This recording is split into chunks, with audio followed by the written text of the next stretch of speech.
नाज़रीन, लालच एक अहिड़ी शइ आहे जेको इंसान ॿिए जो नुक़सानु सोचींदो आहे, उन जो ई अॻ में पंहिंजो नुक़सानु थींदो आहे। हिकिड़ो मशहूरु पहाको आहे त खॾ खोटरे जेको ॿियनि लाइ सो उन में किरे पाण।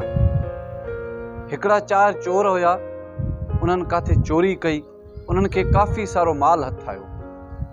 उहे शहर खां ॿाहिरि जॾहिं चोरी करे शहर खां ॿाहिरि कंहिं वीरानी जॻह ते पहुता, उते हिकिड़ो खूह हुयो।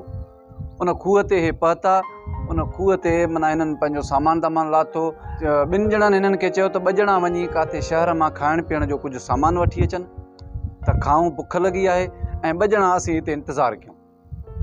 जेके 2 ॼणा शहर विया, उन्हनि जे दिलि में अची लालच पैदा थियो त माना छो न असां हिन मिठाईअ में ज़हर विझी हिननि खे मारे सॼो सामान हड़प कयूं। ऐं इत्तेफ़ाक़ इहो जो जेके 2 ॼणा खूह ते वेठा हुया त उन्हनि जे दिलि में बि अची इहे विसविसा पैदा थिया त छो न असां हिननि खे हथ मुंहुं धोअण जे बहाने हिननि खे चऊं त तव्हां हथ मुंहुं धो, त पोइ हिननि खे खूह में धिको ॾेई हिननि खे किराए विझूं ऐं सॼो सामान पाण हड़प कयूं। पोइ उहे माण्हू जॾहिं मिठाई वठी खूह ते पहुता, उन्हनि अची चयो त बाबा मिठाई गॾु खाऊं। चई तव्हां हथ मुंहुं धो त पोइ मिठाई खाऊं था। जॾहिं उहे हथ मुंहुं धोअण लाइ विया त उन्हनि खे खूह में धिको ॾिनो।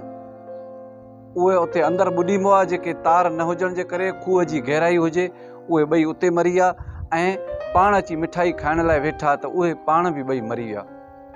नाज़रीन, इन मां इहो हिकिड़ो सबक़ मिले थो त लालच हिकु अहिड़ी शइ आहे त अॻ में जंहिं लाइ बि तव्हां तबाही सोचींदव त अॻ में तबाह पाण थींदो।